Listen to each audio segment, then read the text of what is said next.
بسم الله الرحمن الرحيم فاسألوا أهل الذكر إن كنتم لا تعلمون আসসালামু আলাইকুম রহমতুল্লাহি ওয়া বারাকাতুহু। আমাদের আরেক দিনী বোন তিনি প্রশ্ন করেছেন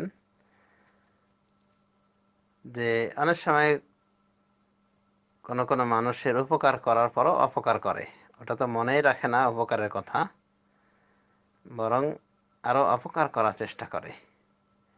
তো এমত অবস্থায় কি তার উপকার করার কথাটা কি স্মরণ করে দেওয়া যাবে যে তোমাকে এই করেছিলাম সেই করেছিলাম, এর মাধ্যমে কি খোঁটা দেওয়া হয়ে যায় এবং আমল কি বাতিল হয়ে যাবে ওই সৎ আমলটা যেটা করা হয়েছিল?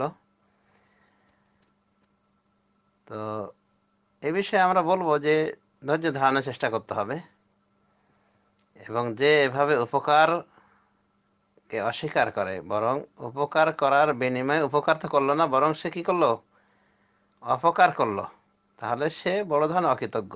কথাই বলে যে অকৃতজ্ঞ মানুষের চেয়ে কৃতজ্ঞ কুকুর অনেক ভালো। তো সে যে এটাকে অস্বীকার করেছে উপকারকে, এটা কারণে সে আল্লাহর কাছে দায়ী থাকবে। সহিহ হাদিসে রয়েছে, একজন ব্যক্তি রাসূলুল্লাহ সাল্লাল্লাহু আলাইহি ওয়াসাল্লামের নিকটে এসে বলে, ইয়া রাসূলুল্লাহ, আমার কিছু আত্মীয়স্বজন রয়েছে যে আমি তাদের সাথে সুসম্পর্ক গড়ে উঠি, আমি গড়ে তোলার চেষ্টা করি, আর তারা আমার সাথে সম্পর্ক নষ্ট করে। আমি তাদের সাথে ভালো ব্যবহার করি, ওরা আমার সাথে মন্দ ব্যবহার করে। তখন রাসূলুল্লাহ সাল্লাল্লাহু আলাইহি ওয়াসাল্লাম বলেছিলেন যে যদি তুমি সত্যি বলে থাকো, তাহলে তুমি তাদের মুখে গরম ছাই তুলে দিচ্ছ। মানে তুমি যে তাদের উপকার করছো, তাদেরকে দান খেরাত করছো, এর মাধ্যমে তুমি কি করছো, তাদের মুখে গরম ছাই তুলে দিচ্ছ। মানে ওরা যেন জাহান্নামের আগুন ভক্ষণ করছে, মানে তোমার আরো ক্ষতি সাধন করছে। তুমি করছো উপকার, ওরা করছে তোমার ক্ষতি। তো এর মাধ্যমে তুমি যেন তাদের মুখে গরম ছাই তুলে দিচ্ছ, মানে এরা যেন জাহান্নামের আগুন খাচ্ছে। মানে এসব অকৃতজ্ঞদের জন্য এভাবে ভোগ করা উচিত নয়, মানে যার সাথে এভাবে অকৃতজ্ঞতা করছে। তো যাই হোক, এই বোনকে বলবো যে আপনি ধৈর্য ধারণের চেষ্টা করবেন এবং যথাসাধ্য আপনি জবানকে কন্ট্রোল রাখবেন।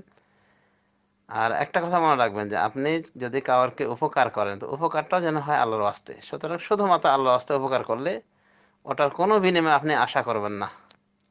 আমাদের কারো উচিত নাই উপকার করে তার নিকট থেকে কোনো বিনিময় আশা করা। এর মাধ্যমে কি হয়, অনেক সময় নেকি কমে যায়।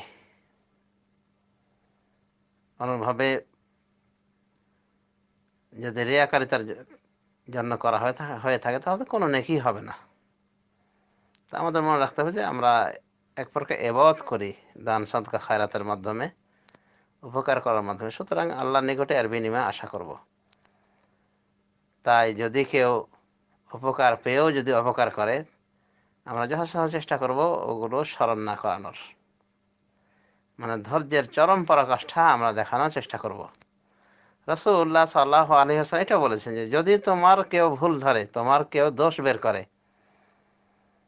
তাহলে তুমি তার ভিতরে যে দোষ রয়েছে এই দোষগুলো তুমি বলো না। না করেছেন সহিহ হাদিসের ভিতরে রাসূলুল্লাহ সাল্লাল্লাহু আলাইহি ওয়াসাল্লাম এভাবে বলেছেন যে তোমার যদি কেউ দোষ বের করে, তাহলে তুমি ওর ভিতরে যে দোষগুলি জানো সে দোষগুলি তুমি বলে বেড়াও না, বলো না। এটাই হলো মন্দের বিনিময়ে মন্দ না দিয়ে ভালো আচরণ করা। তো বোনকে উপদেশ থাকবে যে আপনি যথাসাধ্য চেষ্টা করবেন তাকে উপকার স্মরণ না করানোর। আর যদি একান্তই অধৈর্য হয়ে কিছু বলে ফেলেন, তো হয়তো আল্লাহ রাব্বুল আলামিন মাফ করবেন, কারণ এটা কন্ট্রোল করা অনেক সময় সম্ভব হয় না। আর এমন যদি হয় যে অবস্থা আশঙ্কাজনক হচ্ছে, আপনি উপকারের কথা স্মরণ করালে হয়তোবা তার অনিষ্ট থেকে বেঁচে যাবেন, তাহলে বলতে পারেন। ওসমান রাদিয়াল্লাহু আনহু থেকে প্রমাণ যে তাকে যখন শত্রুরা অবরুদ্ধ করেছিল মদিনাবাসীর, তখন মদিনায় এসে যখন শত্রুরা তাকে অবরুদ্ধ করেছিল, এবং মদিনার হয়তো কেউ কেউ জড়িত ছিল, যা হোক ওসমানের বিরোধিতায়, তো ওই সময় উনি ওই অবরুদ্ধ অবস্থায় বলেছিলেন, তাদেরকে স্মরণ করেছিলেন যে আমি কি এ করিনি, আমি কি সে করিনি। যেমন বীর রোমা নামক একটি কূপ ছিল, মিঠা পানির কূপ, তিনি ওটাকে কিনে মুসলমানদের জন্য ওটা ফ্রি করে দিয়েছিলেন, সৎকা করে দিয়েছিলেন। তো উনি বলেছিলেন যে আমি কি এটা করিনি। অনুরূপভাবে একটা যুদ্ধ, যে যুদ্ধের সময় মানুষের অভাব ছিল জনগণের ভিতরে, সাহাবায়ে কেরামের ভিতরে, এবং রাসূলুল্লাহ সাল্লাল্লাহু আলাইহি ওয়াসাল্লাম বলেছিলেন যে এই যুদ্ধের যারা সামান তৈরি করবে, যে সামান প্রস্তুত করে দিবে, মানে দান করবে, তার জন্য জান্নাত। এরপর ওসমান বলেন যে আমি কি সেই যুদ্ধের সামান তৈরি করিনি? এভাবে কথাগুলি বলেছিলেন, তো যেটা এক প্রকার বলা যায় উপকার স্মরণ করিয়ে দেওয়া।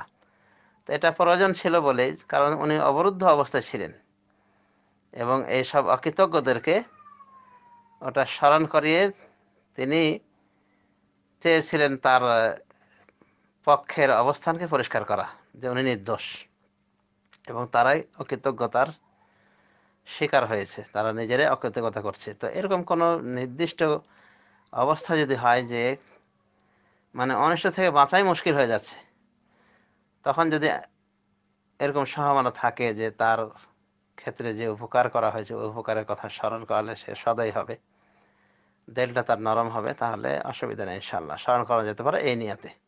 কিন্তু খোঁটা দেওয়ার নিয়াতে দান করে খোঁটা দেওয়া যাবে না, এই নিয়াতে স্মরণ করানো যাবে না। কারণ হাদিসে এসে রাসূলুল্লাহ সাল্লাল্লাহু আলাইহি ওয়াসাল্লাম বলেছেন, তিনজন ব্যক্তির ওপরে আল্লাহ রাব্বুল আমিন, তিনজন ব্যক্তির ক্ষেত্রে বলেছেন তাদের সাথে আল্লাহ কথা বলবেন না, তাদেরকে পাক করবেন না এবং তাদের দিকে তাকাবেনও না, এবং তার জন্য রয়েছে যন্ত্রণাদায়ক শাস্তি। এই তিনজনের মধ্যে একজনের নাম উল্লেখ করেছেন আল মান্নান বিমা আতা, দান করে খোঁটা দানকারী ব্যক্তি, মানে যে দান করে খোঁটা দেয়। মুসলিম শরীফের হাদিস। তো এটাই হলো স্বাভাবিক অবস্থা, যে দান করলে দান করে খোঁটা দিতে নেই। যে তিনজনের ক্ষেত্রে এই শাস্তি বলা হয়েছে, সে তিনজনের একজন তো হলো দান করে যে খোঁটা দেয়, আর একজন হলো যে মিথ্যা কসম দিয়ে পণ্য বিক্রি করে, আর একজন হলো যে ব্যক্তি টাকা নিচে কাপড় ঝুলিয়ে পড়ে, অর্থাৎ যে পুরুষ। তো এটি মুসলিম শরীফের হাদিস।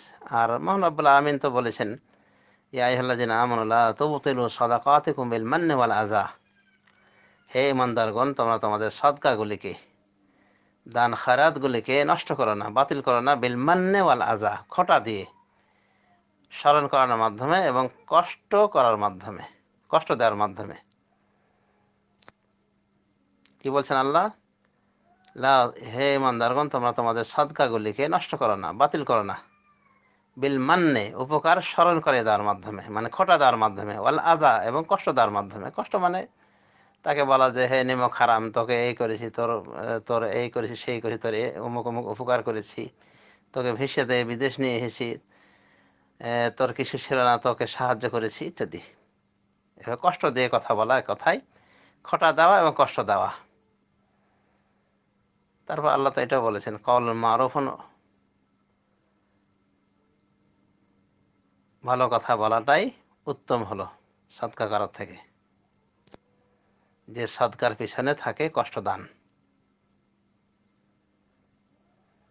তো আশা করি আমরা বুঝতে পেরেছি যে যথাসাধ্য ধৈর্য ধারণ করতে হবে, উপকার করার পর উপকৃত ব্যক্তিকে খোঁটা দিতে হবে না, এবং খোঁটা নিয়ে তো কিছুই বলা যাবে না। একান্ত যে অবস্থায় বলা যাবে সেই অবস্থাটা আশা করি আমরা বুঝতে পেরেছি। আল্লাহ আমাদের সবাইকে সঠিক বোঝার তৌফিক দান করুন, আমিন। সাল্লাল্লাহু আলা নবী মুহাম্মদ ওয়া আলা আলিহি ওয়া সাহবিহি।